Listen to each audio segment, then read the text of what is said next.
Hey guys, it's Shawn Ziem, the connection machine, aka the insurance doctor. This is live number 6 on the year, and it's something I want to continue to do provide value, give you information, give you tips, give you golden nuggets that you can use in your day to better yourself, better your business, better your life. If you're using some of the information, please give us a couple comments, call us, let us know if things are working out for you. We always love it if you hit that subscribe button, hit the bell. Make sure you drop a like and also drop a comment. Where are you watching from? Hashtag live if you're on the live, hashtag replay on the replay. Let me bring on my guest. We have Richard Loniewski. How's it going, my friend? Good, Sean. I'm doing good. It's a Saturday afternoon, and excited to be here. And yeah, this is great. And is a Saturday in your world a work day or is it just a relaxation day? Yeah, no, it's a work day, but I'll tell you, working on Saturday for some reason seems less stressful than Monday through Friday. So I work, but I get a lot of paperwork done and things like that. So it's okay. It's not bad. Awesome. Now, for those that are watching, please let us know, or can you give us an intro of who you are and what you do? Sure. My name is Rich Loniewski. I do quite a few things. I'm actually a realtor in New Jersey, but my main focus is I work for Builders Trust Capital, and we are a private equity firm.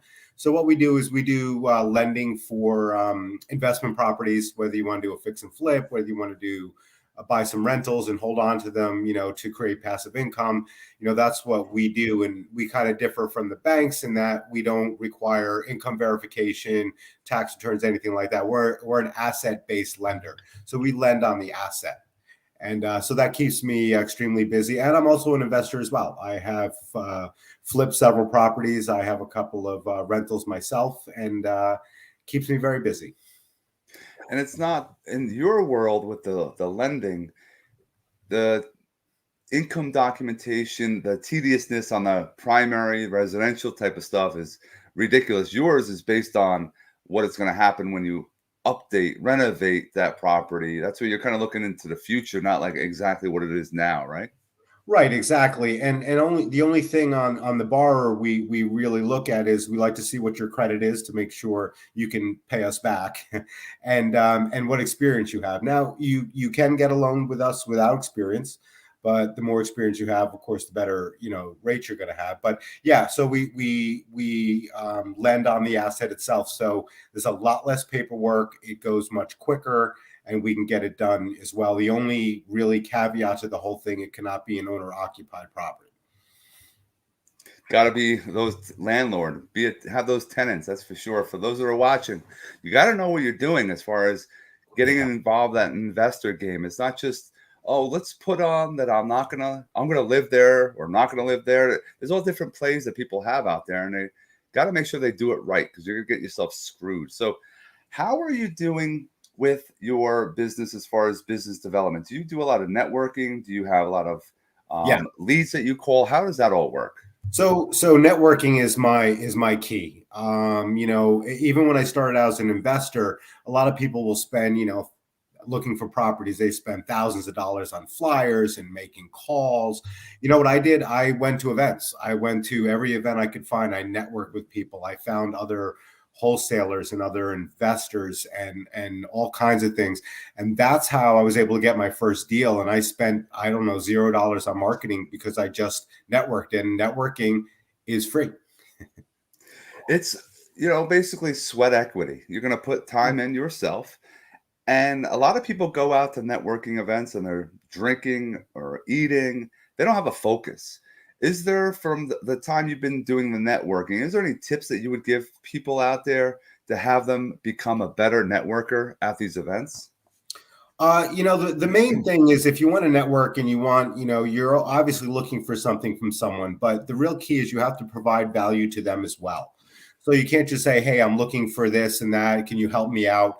They're not going to do that. I want to tell them why that our connection is going to be beneficial to them and to us. And then it's not only that, it's not only collecting a business card and say, okay, I have a new network here. No, I'm going to call them up in a couple of days and have a chat with them. Maybe take them to lunch, maybe coffee, something like that, to keep that relationship moving forward. And it's not just like meeting someone, getting a business card, and then have a contact. It's taking that contact and creating a relationship. And being an entrepreneur, you're involved in real estate, you're an investor, you lend. What is your day like? Is your day very structured, or do you have fitness, health incorporated, Yeah. meditation? So, How is things happening in your day? well, and I think I had mentioned this before. Before I was involved in all the real estate, I was in fitness for 30 years. I was a trainer. I owned a gym. I managed several gyms and stuff. So that health is very important to me. And I can tell you something right now that, to get me through my day, which is very long, getting that workout in the morning gives me that energy and that strength to continue. So yeah, I get up at 5 o'clock in the morning. I hit the gym hard, come home, shower. 3 days I'm at the office, 2 days I'm at home. And then I'm a very regimented kind of schedule type guy because I've got so much going on. I got to do it. So I've got my schedule at top priority number one, and I work my way down the list. And the goal is to get through my entire list that day. And then, sometimes I work till 6, sometimes I work till 11 or 12. It's not a 9 to 5 job. It's when the work is done, it's done. And that's it, except I always take Sundays off. Yeah, you got to take some time off, no matter what. Incorporate, and like you said, have a schedule, have a system in place. You look down. You must have been looked at a calendar or something. Are you a pencil and paper kind of guy? Are you on your phone calendar, or Yeah, do you have? I'm old fashioned. I write everything down. They make fun of me at work sometimes because I've got all this yellow pads and papers because I like to write everything down. I can put it in the computer, but I need to have it right in front of me. I have it right there. I can see what I need to do next. All right, I got to call him. I got this meeting, blah, blah, blah. And I just go through it that way. So, but again, it's whatever works for you. If you're more, into scheduling and doing it online on your phone, and so be it, whatever works for you. But you really should have some kind of system in place to make sure, everything you need to get done gets done, because I've got, 7, 8, 10 things going on in the day, and I've got to make sure I get to all of them. It's important to have that. And I've mentioned this in prior broadcasts. I have a Calendly, and it's something that allows me to set my day and how I want to have my calls, as far as calling reactive calls coming to me. I want to have that control because it actually alleviates some issues that you have in your day, because you don't want to be reacting all the time. You get those phone calls. Sometimes you can't even get off the phone. You're like, oh my God. So for you to be doing a bunch of things like I am, I'm very, regimented. I have multiple things going on as far as business. So it's important to keep that in mind. And I wanted to find out, where can those that are watching benefit from passive income with real estate? A lot of people online, they sometimes do affiliate marketing, they do network marketing, multi-level marketing, but with real estate, there's some good passive income. Can we talk about that? Yeah, I mean, that seems to be the trend as of late. I'm not getting as much of those fix and flips because the market is so speculative. So basically, you got to hope and pray that your value is going to be what it is 6, 8 months from now when you're doing the flip. But the rentals, now that COVID is kind of winding down and some of the the rent situations are over. Now is a good time to get into it. And create some passive income. So I usually tell people, if you haven't done it before, start simple. Start with a single family. A lot of people actually will purchase something like that, fix it up, rehab it, find a renter, and then refinance it into a longer term loan. A single family is easier to manage. You can learn from your mistakes. And if you're going to do rentals and you're going to do passive income, I highly suggest you get a property management company to handle that for you, unless you would like to go to the house at 2 a.m. and fix a toilet. So, you have to be mindful of your time. So putting that in and learning about it just with that single family, and then move on to a 2-family or a 3-family. And you can get to the point where some of my lenders now are buying 20-unit properties and higher. and they're building that portfolio. And they're doing something called BRRRR. I don't know if you've ever heard of that. Yes, please go into that. So that's basically buy, rehab, rent, refinance, and repeat. So And it's all the repeat. things that I said. So what you want to do is basically you're going to put some money, you're going to buy this property, you're going to put some money in, you're going to fix it up, you're going to get a renter. Now the value is increased. So you want to take that equity, you want to pull that out in a cash out refinance, take that money and put it in a down payment onto your next rental property, and do the same thing, and just keep doing that again and again and again until you can build a nice solid portfolio. And then before you know it, you've got yourself quite a lot of rent checks coming in every month. And there's that passive income. And it's something that you set it and forget it, but not really forget it. You still got to manage so that things don't fall through the cracks. Yeah, having a property manager is key, because unless you like doing that, if you're handy, you know how to do certain things, you could probably save some money, but you're also now dealing with your time. And it's important to keep that in mind so that you don't have anything fall through the cracks. Yeah, it's going to cost you about 10% of of the cost to have that. But I suggest that everybody build that into whenever they're going to make an offer on a property, to build in that extra expense. And there are good property managers out there and there are bad ones. So again, this goes back to networking and connecting. I can call up investors, other guys I know. Hey, you got a good property manager in Jersey City or, wherever down south. And that's the way you want to get your property manager, by referral. Again, networking. It all comes back to networking, right, Shawn? So, when I got my property manager, I got it from a recommendation from somebody else. He said, yeah, these guys are great. They're really good at screening renters and getting them and making repairs. They're very cost effective, and I use them and they've been great. And it's because of the referral and the network. Is there, and we were talking before we came live, I love to read and I love to better myself and focus on mindset, positivity, and business development. Are there any books out there that you recommend for those that want to get involved in real estate investing, except entrepreneurship, that you can recommend? Yeah, everyone in the investment world reads Rich Dad Poor Dad.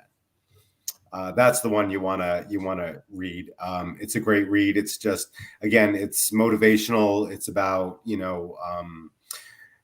taking control and being motivated and making yourself into something. And they're very important to do. I think we need to do that and keep reminding ourselves of that every now and then. And that kind of motivation can really get you doing a lot of stuff. There's a lot of people that are watching that are real estate agents, entrepreneurs, there's small business owners. Is there any final thoughts that you can give to them based off of success? What are some a tip or two that you think of that they should apply to make them be more successful? Because a lot of people have those down days and they just need something to think about. And maybe you have that nugget. Yeah, well, basically one of the things you have to do, I think, is kind of come up with a plan. Like, what do I want to do? And how am I going to go about doing it? When I got involved in investing, that's what I did. I almost made a business plan for myself and exactly how I wanted to execute this, what I wanted to do. Then I learned as much as I could. I got myself a mentor to help me through this stuff, to really teach me. I mean, you can watch YouTube videos, but to actually have a mentor to really help you and actually push you as well is extremely important. And there's a thing called in investing where it's information overload. You keep learning, and no one ever goes out there and actually does it. Yep. It's a scary thing. It's a scary thing to make an offer on a $300,000-$400,000 house. And a lot of people never get past that information overload and get into making offers and actually doing it. And so the mentor helped me. The schedule, the plan that I made did, but again, the real thing, it just comes down to a lot of hard work. Okay, you got to put in the work. I mean, everyone that's successful started somewhere, and they worked their ass off to get there. You got guys like some of these rich guys. They all worked their ass off in the beginning to get where they're at now. And, it's just being smart about it too, being smart about your time, networking. It's a combination of all those things. And, you just got to get motivated and push yourself right over to that edge and get it done. I mean, I made my first offer, and I remember when my first offer got accepted, I was in shock. I'm like, you got to be kidding me. What do I do now? But I like, I'm scared, but I'm going to do it, and I'm just going to push myself through. And I got it done, and I made some mistakes, and I learned from my mistakes, and I kept pushing and pushing. I was able to quit my job, and now I do this full time, and I'm happy as can be. And those are phenomenal tips right there. And yes, just try, just get started, just take that chance, and you'll see how it can change the whole game. So I definitely appreciate you dropping some massive value today, Richard.